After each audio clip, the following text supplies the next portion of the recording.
Good day. This is Dimitri Lascaris coming to you for Reason to Resist from Montreal, Canada on January 20th, 2026. Cypriot President Nikos Christodulides may well be the most pro-Israel leader that Cyprus has ever had. Is he also the most corrupt one? Christodoulidis and his government have become plunged into a huge corruption scandal by a mysterious video. The video was posted on the user account of a self-described independent researcher named Emily Thompson, barely 24 hours after Cyprus launched the opening ceremony of its EU presidency on January 7th. After 4 days of silence, by which time the video had gone viral, Christodoulidis declared his innocence, stating, quote, "In such moments of crisis, any leader, when his hands are clean, must be calm. I am here. I am publicly taking a position. I have nothing to fear," close quote.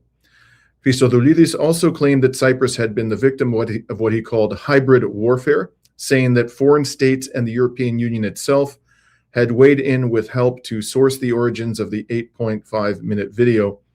The island's intelligence services and cybersecurity experts also are investigating, we are told. Despite the president's protestations of innocence and victimhood, the emergence of the video has forced the resignations of the president's chief of staff and the president's wife from a leadership role of a major charity.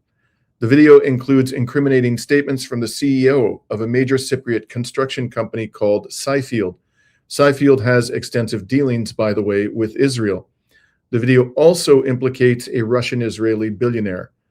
Today, we're going to examine closely this 8.5-minute video, and who better to help us do that than Mathiou Stavrinidi, the coordinator of Genocide-Free Cyprus. Mathiou joins us today, I would assume, from Limassol, Cyprus, a city in the south of the country. Thank you for coming back onto Reason to Resist, Mathiou. Thank you for having me again, Dimitri. Well, we're technically in Nicosia, but it's in between Nicosia and Limassol. So you're about half right there. Yeah, but it's good to be here to talk about the latest scandal, because there's quite a few, unfortunately. And I'm looking forward to unpacking this with you. Before we start looking at this video, I just want to remind people, if they find this video to be informative, so please like and share it. If you're not a subscriber, we warmly encourage you to become one. And also, from time to time, I'd like to remind people that we also have a Rumble channel, which we set up to post all our videos in case, for any reason, we're deprived access to YouTube, although up until now, we've had good relations with YouTube. Now, before we review the video, Mathiou, please tell us a little bit about the background of the president, Nikos Christodoulidis. I understand that he spent years studying in the United States before entering politics, and that although he ran for the presidency as an independent, he was a member of a political party and a senior member of a political party for some time. What can you tell us about him? Yeah, so Nikos Christodoulidis has been part of government institutions for years now. Like you mentioned, he has very close relations with the US, but even under the previous administration, under Anastasiadis, Nikos Anastasiadis, he was also part of that government. At some point, he was even a Ministry of Foreign Affairs and would regularly visit the US to deepen US-Cyprus relations, as well as Israel.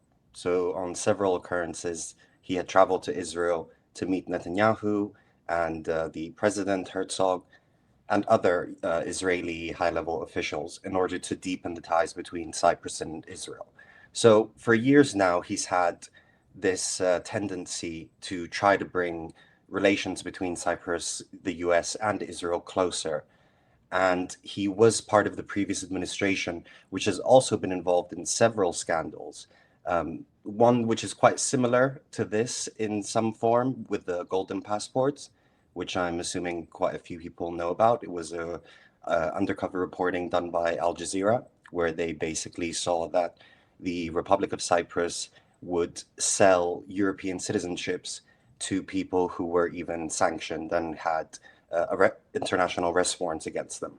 So even being part of the previous administration, which is already accused and embroiled in a lot of different scandals, kind of already gives the, that drops the facade that he's an independent, like he claims he is. Because just like you mentioned, he was part of the of a political party, one of the larger ones that you see, And so even though he ran as an independent in the latest election, that doesn't mean that those connections he previously had aren't used and aren't exploited in some form.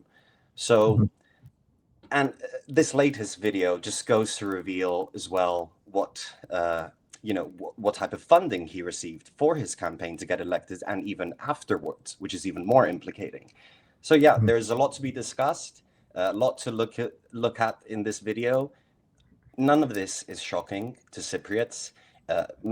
All Cypriots I've spoken with, all of this information is things that we have known for years, but we've simply had no evidence of.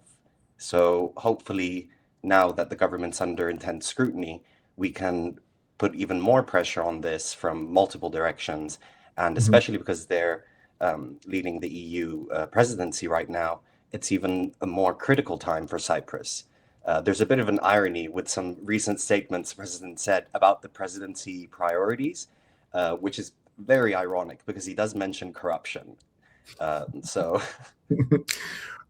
does seem to be working out too well. So with that, let's go to the video. Now, for the benefit of our audience, I'm going to break this up into about 5 segments, and at the end of each segment, I'm going to ask you to weigh in on some particular aspect of it. But Mathiou, if you see something in that segment you think merits commentary, and I don't ask you about it, please feel free to raise the point that I missed out on. So here's the first part of this video.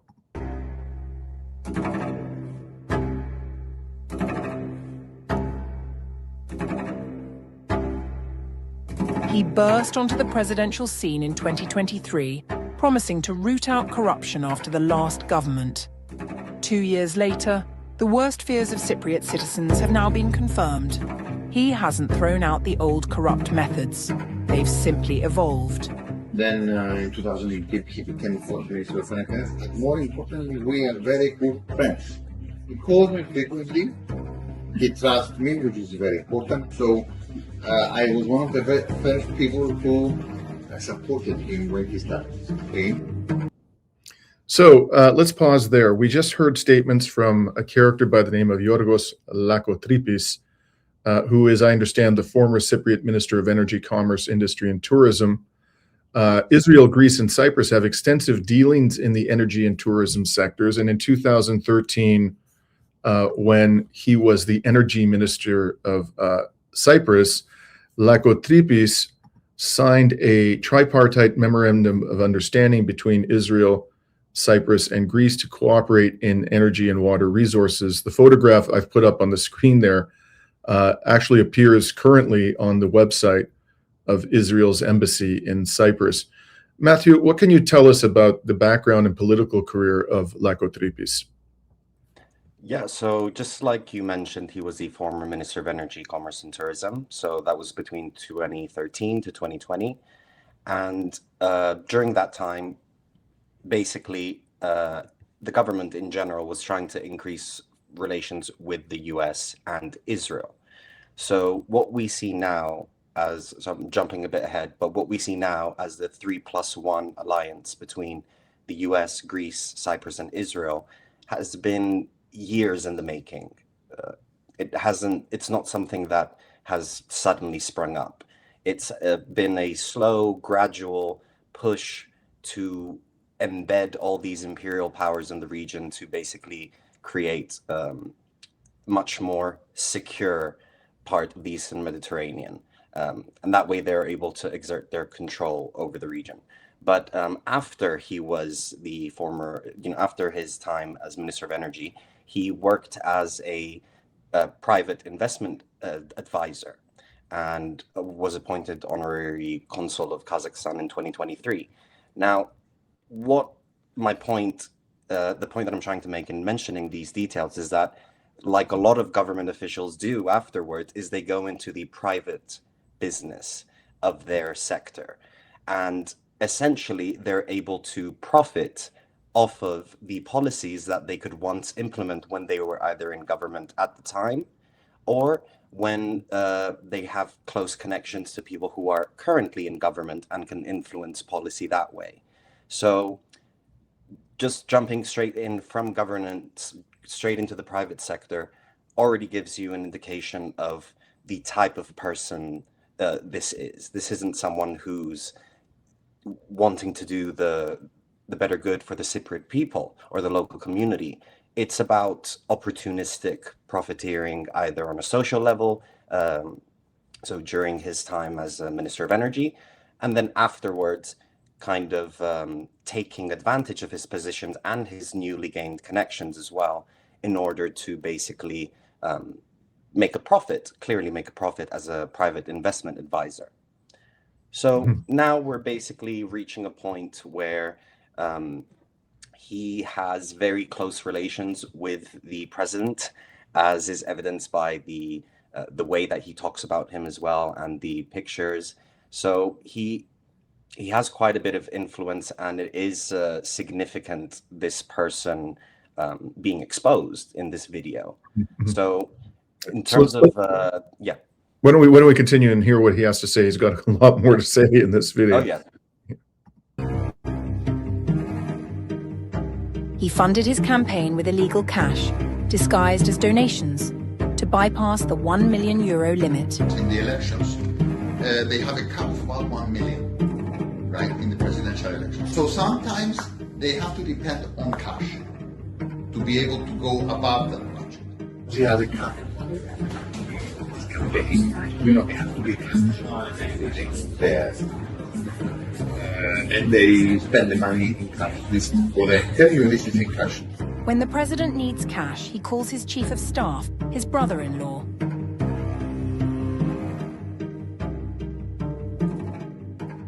Really, the president, we built a for sure relationship, but the president trusts him. He entrusted him with his financials during the campaign. So very sensitive stuff. He's his chief of staff.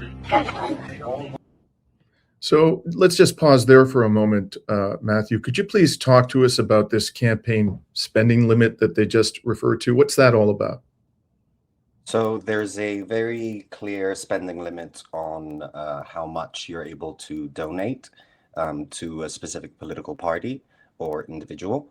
And that is explicitly in order to prevent corruption. So it's in order, and to also level the playing field, because then it would be a matter of the ultra wealthy being able to just pump a whole bunch of money into campaign fundraising and financing to be able to ensure that their candidate would be elected. So this at least tries to level the playing field between those competing for the presidency.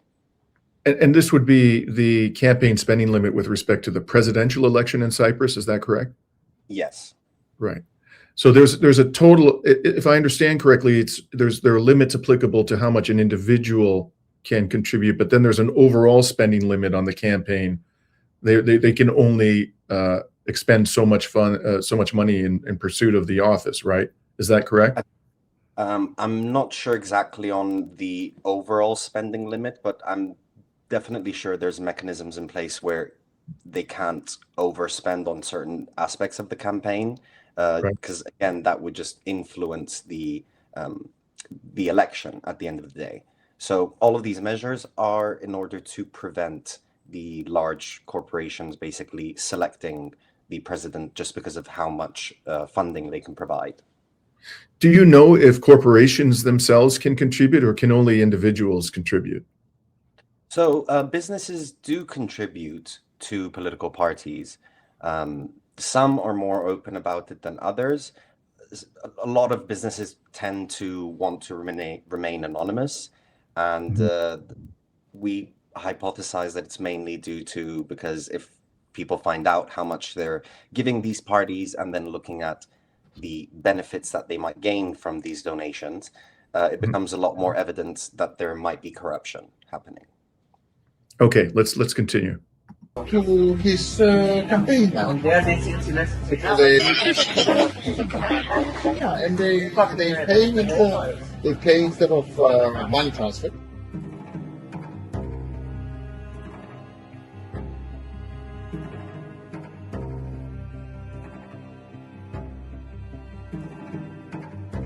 Libis is like talking with us. George is a very good friend of the president. He gets advice. The president advises George a lot. The mechanism works like this. The Chief of Staff uses his connections to find groups willing to pay cash for special treatment. Money for favors, influence, and access. We are the contacts here at the palace. Next to the president, decide what you want to do exactly. And then you can come to the president and you can offer, I'm telling you off the record. Now, George, off the record. You can come and say, okay, we want to do this business and we have this amount also of money to go to for CSR purposes. For example, the other day, I'm going to tell you just one small example. The other day, an American, he has very good ties with the country. He wanted to make a contribution to the government, to the country of 500,000. Absolutely, I was thinking maybe we can do this at the presence of the president if you want. I mean, we can arrange a visit and you come to Cyprus and we discuss it also. Maybe the president has something to propose. We can do though a preparation. Now, let's just pause there, Mathiou. Do you have any idea who this American is and whether this American, in fact, made a 500,000 euro, as the chief of staff put it, contribution to the country? Do you know any of the details here? Yes. So the funny thing about that is actually there was a recent article about that specific claim, the 500,000, and it turns out that OpenAI is the one that's donating this money. So that's the American that's basically donating this large sum of money. And they claim that it's for educational purposes, for an educational program. Now, how much we actually believe, and that depends. And also, if it really is that innocent as an educational platform, for example, then why was it discussed in this very lucrative setting as well? Right. So it's but I'm not sure where I saw the article, but yeah, that was it came out today actually that it was OpenAI, that the company that we was talking about. And the CEO of OpenAI is Sam Altman, who's pretty prominent in the corporate media nowadays. Do you know if it might be Altman himself, or do you think it was the company that made this contribution, according to what you've seen in the press? I'm pretty sure it was the company.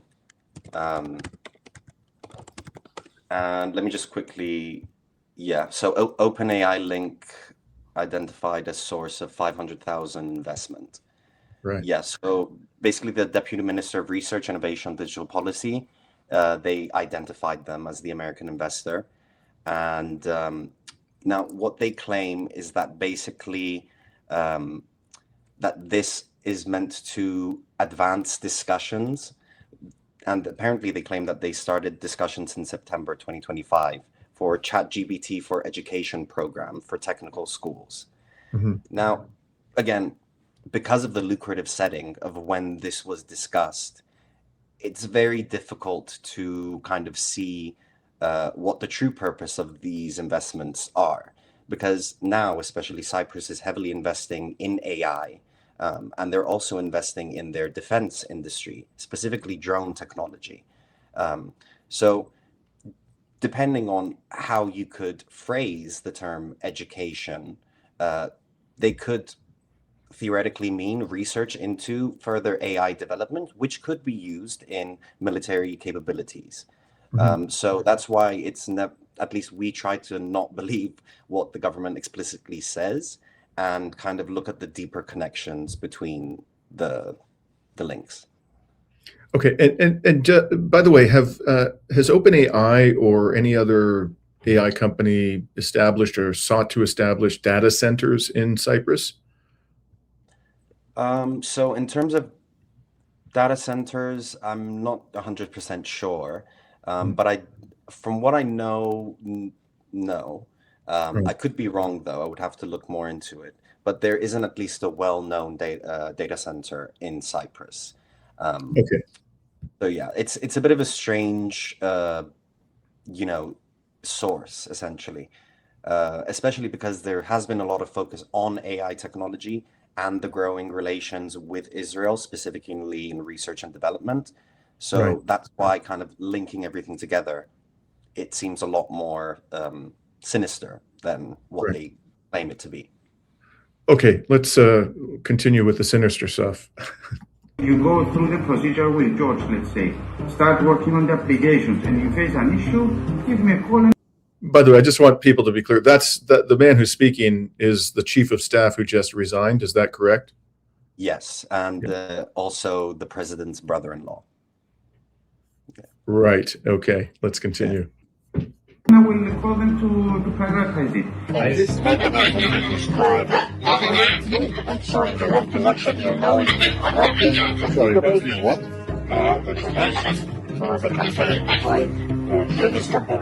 Yes. This is exactly how it works. I'm trying to say it's not for someone like Nikos who doesn't have a party behind him. It's not easy for them to find the money. So this is why Harlan told me, look, when the time comes, okay, we will need money in the campaign. We will need help in the campaign. He provides assistance to oligarchs under EU sanctions in exchange for substantial payments. The between you and I, the bigger issue. The main work I do with them is that their holding company, Level 1, has two functional individuals. They have Friedman who they are sure and the third one is called Horoscope. So Friedman and Friedman, they found a way to Russia. Besides all the other things that I work with, I also make sure that Cyprus puts a firm stance in the EU for this third guy not to decide. The mechanism is the same: large sums of cash flow to the government in return for a firm government stance in the EU against sanctions on the oligarchs. Let's just pause there.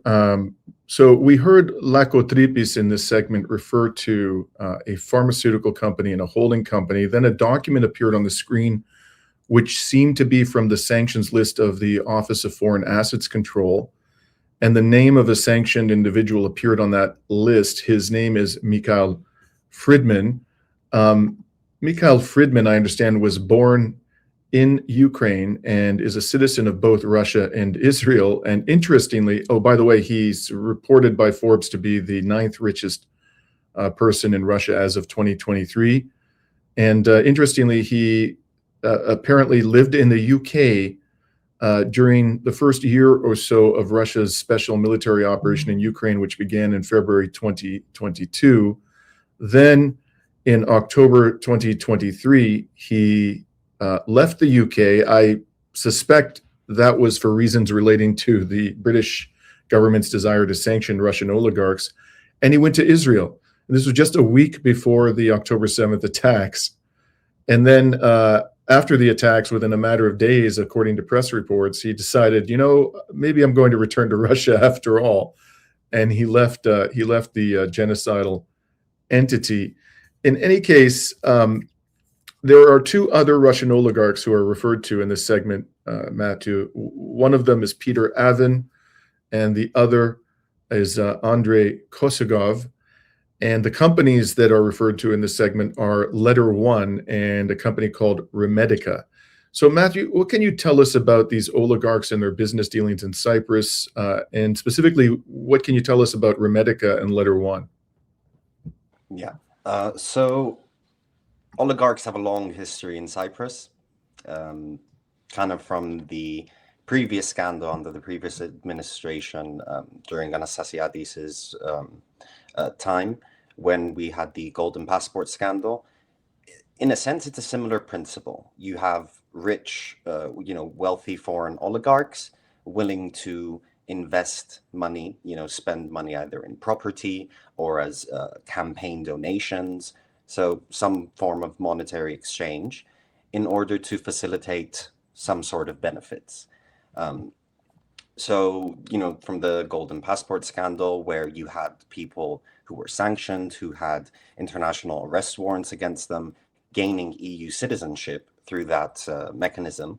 Here you have a similar thing where you have sanctioned individuals like those that you mentioned, basically being able to influence the political game through subsidiaries of companies to basically hide the trail of profit. And now specifically when it comes to Remedica, which is a Limassol-based generics company, now they explicitly denied any corruption claims leaked to the video. They said that neither the company nor its holding company, Letter One, had made any such payments. Now they claim that basically the 75,000 reference in the video has to do with basically a donation following a government appeal to support victims of the wildfires that struck Limassol in July last year. So they stressed that the donation was, documented and transparent for that reason. Now, then again, what actually happened? Unfortunately, we aren't in a position to know without a full investigation to be conducted. And that's why all of these claims need to be investigated rigorously, because there are serious allegations of serious crimes, and simple statements from companies don't mean anything at the end of the day without evidence backing them up. So if it was purely for that donation for the wildfires, why haven't they provided the evidence for that or some form? Right. Okay, let's see what happens next in this saga. Remedica, the pharmaceutical company, donated, after my advice, 75,000 euros to the presidential case. They got the attention of the president because I arranged a call between the chairman and the president. The chairman told him, look, Mr. President, we will donate 75,000. Yes.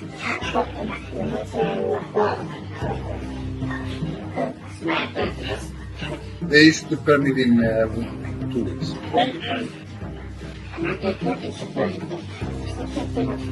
Yeah, the president says, I want this done. So that's the 75,000 euro payment. He seems to be saying, I won't go so far as to say that he says it unambiguously, but he seems to be suggesting that because of the 75,000 euro payment, they managed to cut through some red tape rather quickly and issue a permit in 1 week because the president said, I want this to be done. Is that how you read this excerpt as well? Exactly. And when you compare it, side by side with their written statement, it's their statement basically is pathetic, because you have this person who doesn't know he's being recorded. So you can tell by his, mannerisms, he's speaking a lot more freely and a lot more informally. So these are serious accusations that need to be investigated. So these statements mean nothing. Right. Now, up on the screen there, and we're going to hear extensively from this fellow next in the next segment. Before I play it, I want to tell you a little bit, tell our audience a little bit about this. Yorgos Chrysochos is the chief executive officer of a company called Cyfield. And Cyfield, based on my research, Mathiou, has extensive dealings with the state of Israel or business interests in Israel. And up here, you can see a report from last year in the Israeli media outlet Ynet Global. And the headline, Israel and Cyprus move forward with new gas pipeline deal amid regional energy shifts. And down below, you can see that the article reports that Energean, the Israeli company which operates Israel's natural gas reservoirs, Karish Tanin and Katlan, announced it had signed a memorandum of understanding with the Cyfield Group, a leading company in industrial and energy sectors, for the potential supply of natural gas to planned power generation facility in the Mari area of Latanica. The agreement and project are subject to approval by the governments of Cyprus and Israel. Hey, man, if you want to get that approval quickly, apparently you just need to make a donation to some charity. In any case, the other notable thing I want to just point out about Cyfield, just to stress how close it is to Israeli business interests. In August of 2024, it issued a statement proudly declaring that it was a sponsor of the Israel Investment Summit 2024, a flagship event bringing together Israeli and international business leaders to explore Cyprus as a dynamic hub for investment and innovation. Now, Mathiou, before I show our audience what Christodulides, the CEO of Cyfield, says in this video, which is quite interesting, anything else you think we should know about the background of Christodulides or his company, Cyfield? Yeah, there's a lot to say about Cyfield, and every Cypriot knows about how corrupt Cyfield is. Now, the things you mentioned are basically the problematic issues with Cyfield on the international level, but even on the local level, for years, there have been issues with Cyfield because Cyfield basically acts like a monopoly in the industry. And based on what we're going to see later on in the video, you can kind of see how they actually acquire those government deals and contracts to basically embed themselves in every single project across the island. So there, just to give you an example, Cyfield has been involved in corruption scandals for years now, spanning from basically building without permits, and then what people hypothesize that he just pays afterwards and he gets the permit for his construction projects, to basically there were even court appeal cases against him to shut down certain facilities because of the level of pollution that it was emitting.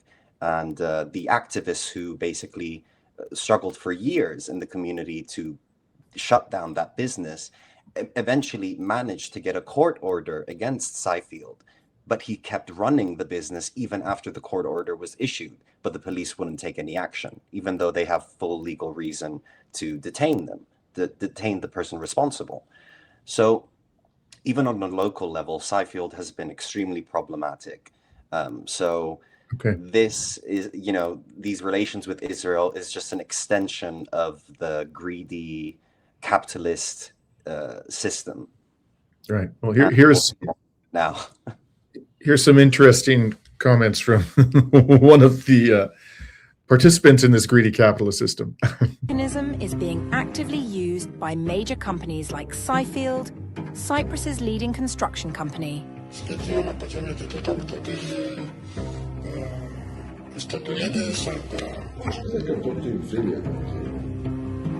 see him every 2 weeks, I see him. Not in public, because otherwise he'll say, that's why he's helping him. No. But if I call him right now, he will answer. Just to be clear, everybody, he's talking here about the president.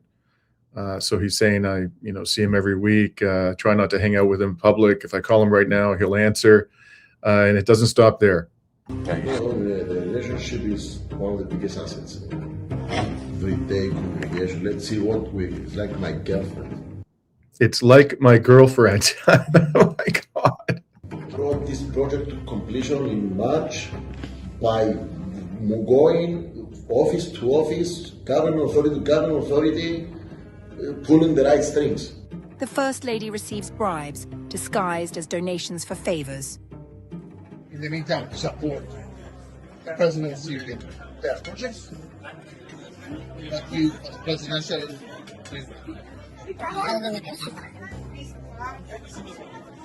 you speak to the president, speak to the first lady. She's getting funding for the project. So what I'm trying to say is we go to her office, make the introduction. This is after the meeting with the president.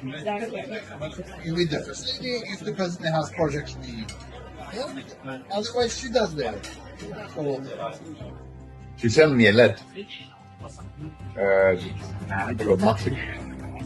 starting a new cycle. So in September, maybe it's a good time if you can contribute.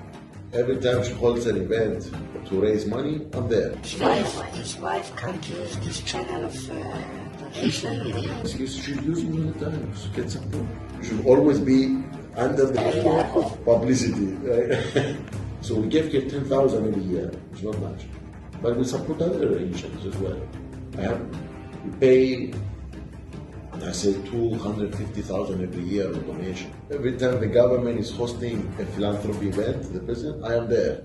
The promises to So 250,000 euros a year to a charity, which I understand is controlled by the wife of the president. Mathiou, what can you tell us about this charity? Well, the charity basically is plagued with what the West has tried to portray as the philanthropic savior that will save the day. Because essentially it's a privatized version of what could be a government-sponsored student program for university students.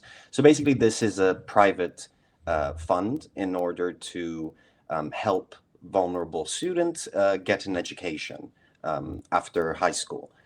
Now, it sounds good in theory, wealthy individuals donating to basically for a greater cause, but when the husband of the first lady, so Nikos Christodulides, the president, under his administration, when they cut the government schemes for students to basically help underprivileged students, and then tries to portray his wife's, the first lady's, private charitable funding scheme for underprivileged students, you kind of see the hypocrisy in terms of trying to privatize these types of initiatives in order for the select few to profit. And what has been exposed through this video is that this was essentially exploited in order to pay for political influence in the country.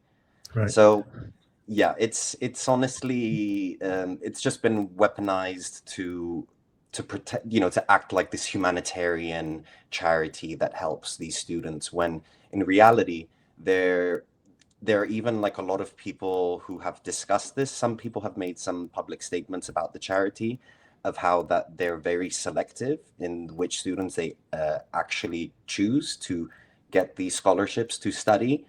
And depending on who you choose as a private body to invest in, and the criteria that you put, you could influence possible voters as well. So that's why this is wrong on multiple levels. Now, I understand, as I said at the outset, that the president's wife had some kind of formal position with this charity, and she has resigned from that position. Do you know exactly what do you know about what she was doing formally, what position she had at this charity before her resignation? Yeah, so she was the chair of the independent social support body. So it's a state-linked charity for students in hardship, but it's kind of like what I mentioned. It's state-linked, but it's essentially privately operated, at least. It's not government regulations that set the criteria for which students are able to achieve, to get part of those funds to study. So she was the chair of that charity, and presumably she was paid to be the chair. Is that your understanding? Yeah. So I'm assuming it might be a paid position, especially when it has to do with private funding. It's almost certain that it was a paid position. But yeah, certain decisions can't be made without the chair. So when the video came out and she resigned, she claimed that she resigned because of online attacks against her, which again, if you believe in free speech and being able to critically judge a government or somebody linked to the government or someone who has political influence, then already her argument is completely, doesn't make sense in this application. But not only that, she specifically targeted. So now I think she filed a lawsuit against the Cypriot lawyer who made several comments about her. But the funny thing is that she's actually suing her for comments that she made 6 months and a year ago before the video even came out. So it's not even on the comments that were stated after the video leaked. Right. But yeah, she's trying to kind of play the overwhelmed first lady who's stepping down and is acting responsibly. But in reality, based on the conversation that we've heard in the video, we realize that she was also part of this game. I mean, Right. they clearly mentioned in the video that they would meet the first lady after the meeting with the president. So it's kind of almost like a chain of command. Like once the approval set in stone through the president, the logistics of things are handled by the first lady, or at least that's what the video insinuates. And these remarkable comments that are made by Christodulides, the CEO of Cyfield, has Cyfield responded to this video and had offered any kind of an explanation for its CEO's extraordinary commentary? Well, I'm going to group up Cyfield's response with the government's response as well, because they pretty much say the same thing. So initially, when the video leaked, they tried to first claim that it's a fake video, that it's AI. And then the Cyprus Institute of Technology quickly absolved those rumors and said, this is not AI, this is authentic footage.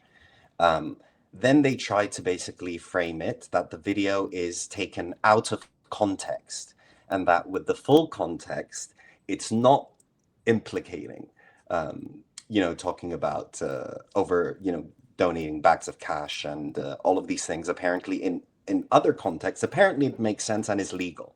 So they're trying to frame it that it's out of context. And they're also trying to frame it, like you said initially, that it's a hybrid warfare against Cyprus now that they've taken over the presidency.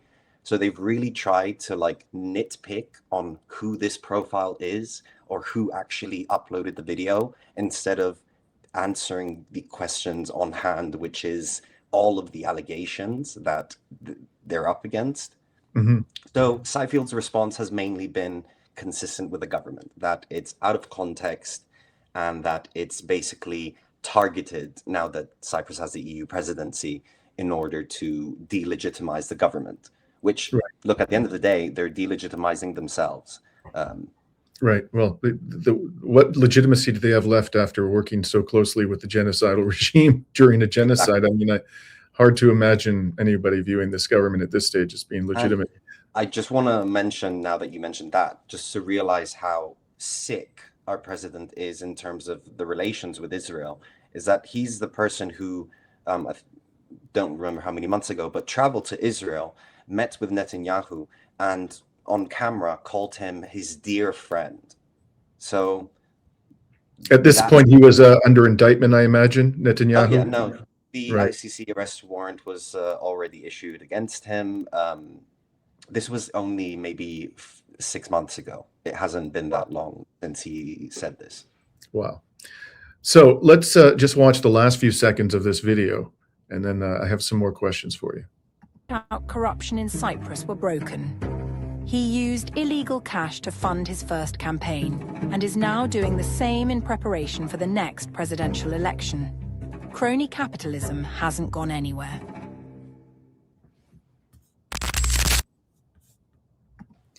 Okay, so it seems unlikely to me, Mathiou, that Lascaris, the former energy minister, and Christodulides, the CEO of Cyfield, who would make such incriminating statements to people whom they hardly know. And by the way, you saw in a number of those clips that Lascaris was in a restaurant, a public place, people walking around. You could hear the voices of other people sitting nearby, and he's saying these things to somebody whom he apparently trusted. I can't imagine that they would make these statements unless they trusted the people to whom they made them. Now, predictably, the Cypriot government seems to want people to believe that this is some sort of Russian disinformation operation. How many times have we heard that before? It seems like every scandal in the West implicating a politician is met with the response that it's a Russian disinformation operation. In any case, Mathiou, based on what we know, who do you think is likely to be behind this video? It is a bit difficult to say because the claim that that the Russians were behind this is also a bit iffy when you consider that the video also talks about Russian oligarchs and their involvement in it. So at least, from my perspective, it seems less likely that they would be the ones responsible for leaking the video, because essentially they're also tarnishing their own name. It is a bit difficult to say. Well, we can kind of guess that they must have been Eastern European looking, at least based on the video and the information we know so far. Now, there is a lot of claims that this is Turkish interference as well, and warfare, hybrid warfare from Turkey. I think because of the subtitles, they use the Turkish I, which doesn't have a dot. But then again, all of this, like if they reach the point where they can go undercover, record these people secretly, I don't think video editing and captions and things like that really make much of a difference. And at the end of the day, whoever leaked the video, whoever was recording these things, doesn't matter. These people who had these positions of power in the government or in the private sector influencing the government said these things. And they tried to claim that it was a montage and it's edited out of context. But these were full sentences that were uncut, had natural flow.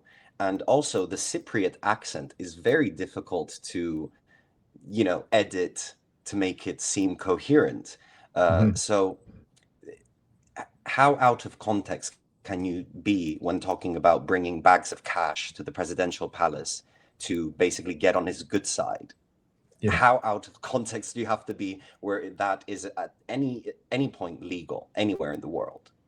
So yeah, it's an absurd kind of deflection of the real issues at hand.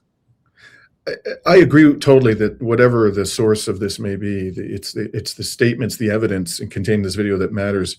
It is nonetheless interesting to me to think about who might be behind it. And one thing that did occur to me, again, I think we can infer that Lakotripis and Chrysokos, because they were saying things that were potentially going to land them in a lot of trouble, had a lot of trust in the people they were speaking to. And maybe it was somebody from a Western intelligence agency, not Russia, because, for example, MI6 or the CIA, because they were annoyed that the Cypriot government was trying to protect Russian oligarchs, and they wanted to put a stop to it. Again, this is pure speculation on my part, but I think there are plenty of possibilities here, and people should be very wary about assuming, as the government appears to want people to believe, that this is a Russian disinformation operation. In any case, I'd like to ask you about another aspect of this, Mathiou. If in fact the government is running a pay-for-access scheme involving the president's wife, I would expect that at least some Israeli businessmen would be involved, because there's just so much Israeli money flooding into the country over the past couple of years during the time that the president has been in office. And not only has Israeli money been flooding into the country, but some Israeli investors seem to be getting some favorable treatment from the government. And I want to specifically draw attention to this article, a recent article involving relating to a resort called Lachi. And in the middle, I've highlighted the pertinent paragraph. The under construction Leonardo Lachi resort has become riddled with illegalities and court rulings for violations of Cyprus's planning and building regulations. The approximate 700-bed kosher resort will mostly cater to the rapidly growing Israeli Jewish market. Another large hotel nearby remains unfinished after 15 years due to similar violations and court orders. Both have arrogantly ignored zoning laws, adding extra floors without planning permission. And at the very bottom, it says the Paphos being a city on the southern coast in the western part of the country, Paphos Mayor Fedonas has publicly condemned Paphos EOA, the new local authority responsible for issuing building and planning licenses, for failing to enforce regulations. He revealed that most hotels and other projects in the Paphos region operate unlawfully without proper licensing, the result of government incompetence and deep-rooted corruption. Again, this is, I can't say with any level of certainty, and it may not be the case, that the owners of this particular project, the Lachi project, have effectively paid bribes in order to receive favorable treatment. But if this is a widespread practice within the Cypriot government, again, hard to believe that there aren't at least some Israeli business persons involved, because there's just so much Israeli money flooding into the country. What are your thoughts on this issue, Mathiou? Personally, I think it's almost certain.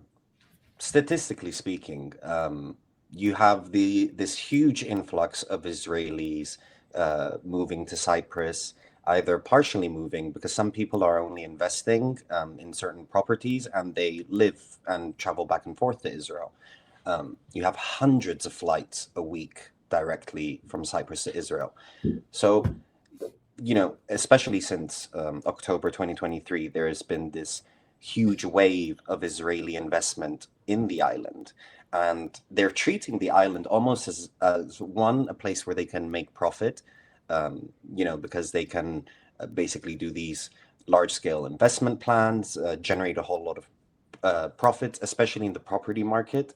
And Cyprus is already facing a huge housing crisis. But then you have these foreign wealthy oligarchs who can basically build these extremely luxurious apartment complexes, which no local Cypriot can actually afford. So people are starting to move out of the city centers of Paphos, of Limassol, of Larnaca, and they're moving away because they can't afford the rent. Mm-hmm. And mm-hmm. It's almost, I would be extremely surprised if Israelis have not utilized this in order to basically take advantage of the system. We already know that there have been huge number of property acquisitions by Israeli investors, and specifically Leonardo that you spoke about. They mm-hmm. have invested millions into luxury resorts, apartments, and other infrastructure in Cyprus, and most of it is tailored towards the Israeli clientele. So they're basically trying to shift the local community to facilitate their needs and their cultural demands. And at some point, we'll see that they'll also involve the local community even more. I think you saw this in person in your last visit to Cyprus when you went to the synagogue in Larnaca, how there was a police vehicle stationed outside of the synagogue, basically protecting them.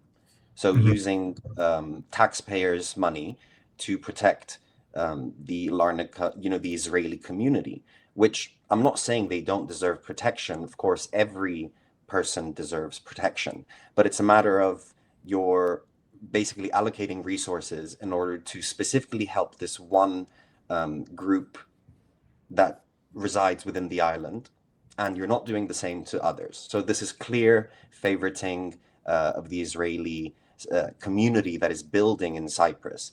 And so, it would be shocking. It would honestly be shocking if they had no involvement in this scheme. But yeah, unfortunately, they have legitimate ways where they can invest, which is already problematic, but they also have the illegitimate ways, which is what we have seen in this video.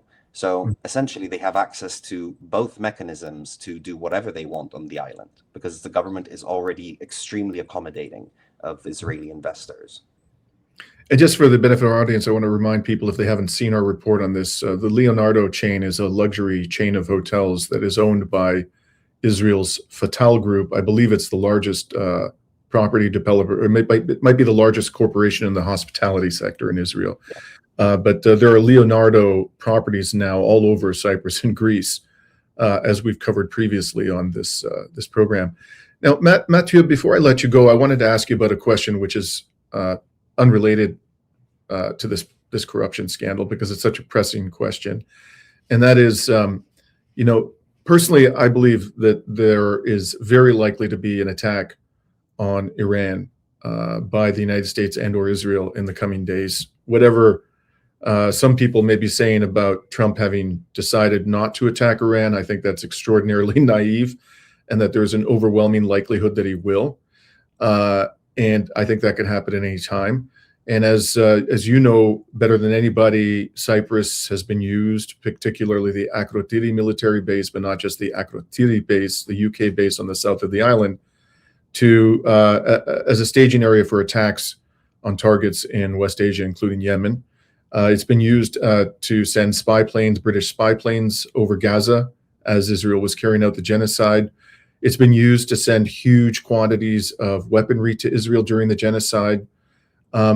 So my question to you is, have you seen any unusual activity from a military perspective during the last few weeks, which you think might be connected to preparations for an attack on Iran? And I'm talking here obviously about military activity on the island of Cyprus. Yeah. So there has been an interesting kind of shift, at least personally looking at the flight data. There was a moment where things seemed calmer. At least there wasn't so many aircrafts traveling. But then actually yesterday evening, you have an RAF A400M Atlas, which is a huge military transport plane capable of transporting vehicles, over 100 fully equipped troops, military aid. So that traveled directly from RAF Akrotiri to Tel Aviv yesterday evening.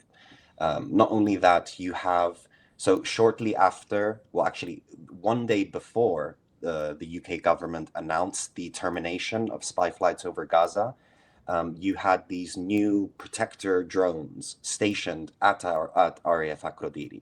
They had traveled from the UK, and they're now stationed at RAF Akrotiri, and they're consistently conducting surveillance flights towards Iraq and Syria. So you have these new assets deployed to the region, which they're also capable, they have, strike capabilities. So they can surveil, and they can also conduct airstrikes on the ground. Recently, you had the UK announced a joint airstrike with France against what they claim to be ISIS targets in Syria. And looking at the flight data, we saw that there was a fighter jet and a Voyager refueling aircraft that took off from Akrotiri at the time. So it was most likely involved in that military operation. But there is a shift in terms of some places are starting to kind of see more attention, at least from a military perspective. You had a lot of flights to Somalia as well. A lot of military transport planes going from places like Kuwait or Qatar to Somalia. And that's also because of the recent tensions that Israel is trying to spark there and instigate there in order to basically expand their control over the Red Sea. I agree with you in terms of it's naive to think that Israel won't suddenly decide to attack Iran and will convince the US. Because at the end of the day, what happened in Venezuela recently, just to prove that at this point, world order has just been kind of chucked out the window. The fact that the EU still hasn't even discussed anything about sanctions or anything, even when Trump is directly threatening to invade Greenland, they're still discussing on how they're going to,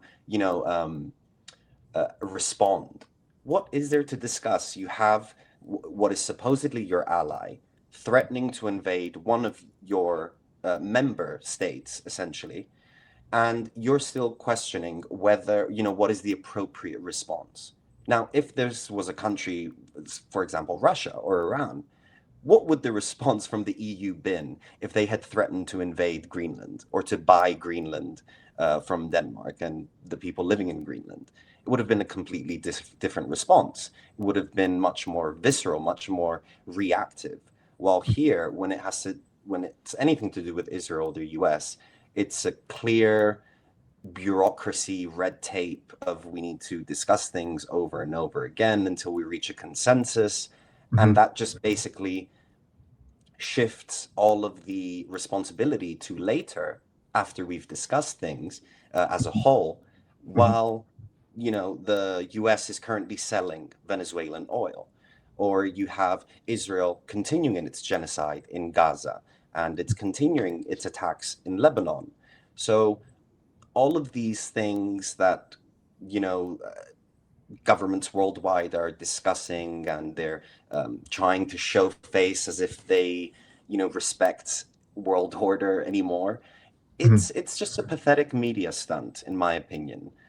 So that's why I think we need to be much more sinister about these things, that Trump is someone who, I'm sorry to say, is at a certain point in his life where he's old enough that if anything does happen, he doesn't have much time left to actually deal with the consequences of his own actions. So it'll fall on the rest of us to deal with, the aftermath, and especially with him trying to push this Gaza for peace, alternative to the UN. It's very problematic, the fact that once again the US has complete chokehold over EU policy, in general. One thing I do want to mention about the video scandal, which I just wanted to make sure to mention, which is a problematic thing about it, is that the investigation that is being done is under the authority of the Attorney General and the Deputy Attorney General. Both of these people were appointed by the President. So they were appointed by Nikos Christodulides. And the Attorney General, he was previously the Minister of Justice and Public Order under the administration of Anastasiadis, which was also riddled with corruption. And the Deputy Assistant Attorney General, he has several open investigations of corruption, even from the EU. So against him, he's the target. Wow. Yeah. So it's like when we ask Israel to investigate itself for any wrongdoings. Right. This is what we have to deal with in Cyprus in terms of our internal independent investigation. Right. So I just wanted to mention that caveat. That's very important. Problems that lie ahead. Yeah, in the United States, they deal with these problems or attempt to deal with them by appointing something called an independent special counsel, so that an attorney general who is under the influence or power of the president is not directing the investigation. But apparently, the Cypriot president has decided that's not necessary here. In any case, Mathiou, it's been very enlightening to speak to you. Thank you so much for taking the time to talk to us today, and we look forward to our next conversation. Thank you once again for having me. And it was great speaking, and keep up the great work. And thanks for highlighting this important topic. And by the way, before I let you go, please tell us where people can find your work. So you can find us on social media, on Instagram, X, Facebook, and Upscrolled, on the social media handle Genocide Free Cyprus. And we post regular updates about what's happening in Cyprus and the region in general. And we're very happy to be invited. So thanks again for the great conversation. Yeah, and I want my audience to know I've found Genocide Free Cyprus to be a very valuable source of information about military activity in and around Cyprus. So if you want to be up to speed about that with as this genocide continues and the prospect of war with Iran unfolds, I do suggest you consult Mathieu's social media accounts regularly. Thanks again, and we're signing off today on January 20th, 2026.